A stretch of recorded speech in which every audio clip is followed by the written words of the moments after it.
다양하고 변화무쌍한 대입 정보를 한 발 빠르게 알려드리는 입시 톡톡 시간. 여러분의 길잡이 김기준 기자입니다. 다음 주로 다가온 2017학년도 수시 원서 접수 준비 잘 하고 계신가요?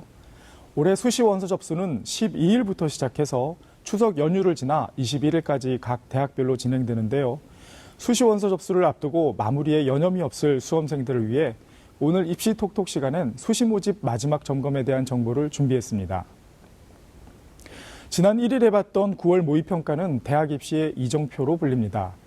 수시 모집이 일주일도 남지 않아 9월 모의평가 가채점 후 자신의 학생부 성적과 대학별 고사 준비 정도 등을 냉정히 따져 수시 6회 지원 전략을 꼼꼼히 세울 필요가 있는데요. 그렇다면 9월 모의평가 가채점 결과에 따른 수시 지원 전략 어떻게 세우면 좋을까요? 9월 모의평가 가채점 결과 평소보다 점수가 굉장히 잘 나왔다고 이를 전적으로 믿어선 안 됩니다. 자신의 성적이 진짜로 향상된 것인지 냉정히 따져봐야 할 필요가 있는데요. 특히 중위권 학생 가운데 9월 모의평가 점수가 잘 나왔다고 무턱대고 상향 지원을 고집했다가 수시 모집에서 실패하고 수능에서는 예상했던 점수가 안 나와 정시 모집까지 실패하는 사례가 흔합니다. 6월 모의평가와 학생부 성적보다 9월 모의평가 성적이 상향 곡선을 그린다면 상향 지원하는 대학 숫자를 늘리는 게 좋고요. 반대로 성적이 지나치게 낮아 하향 곡선을 그린다면 학생부 중심 전형을 적극적으로 지원해 되도록 수시 모집에서 반드시 합격하겠다는 전략을 세우는 게 좋습니다.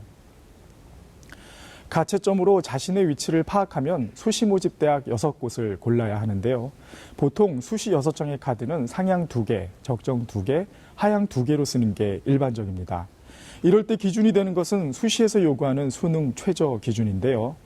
예를 들어 현재 2개 영역 등급 합이 6등급이 나오는 학생이라면 상향으로는 수능 최저 기준이 등급 합 5인 대학 2군데, 적정으로는 등급 합이 6인 대학 2곳, 그리고 하향으로는 등급 합이 7인 대학 또는 최저 학력 기준이 없는 대학 2군데를 지원합니다.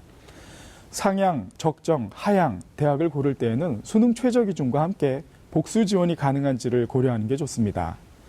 대학 가운데는 수시 모집에서 6회 지원 범위 내에서 전형간 복수 지원을 허용하는 대학이 많지만 일부 대학에서는 제한을 걸기도 하는데요. 주요 대학별로 자세히 알아보겠습니다. 고려대는 학교장 추천 전형과 융합형 인재 전형간, 기회균 등 특별 전형간 복수 지원을 제한합니다. 반대로 가톨릭대는 학생부 종합 전형 내의 복수 지원은 불가하지만 학생부 종합 전형, 학생부 교과 전형, 논술 우수자 전형 간 최대 4개 전형에 복수 지원할 수 있습니다.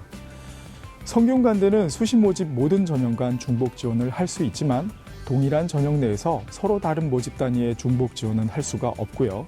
한국외대 서울 캠퍼스는 학생부 종합 전형에서 2가지 지원 자격에 동시 지원이 허용되지 않습니다.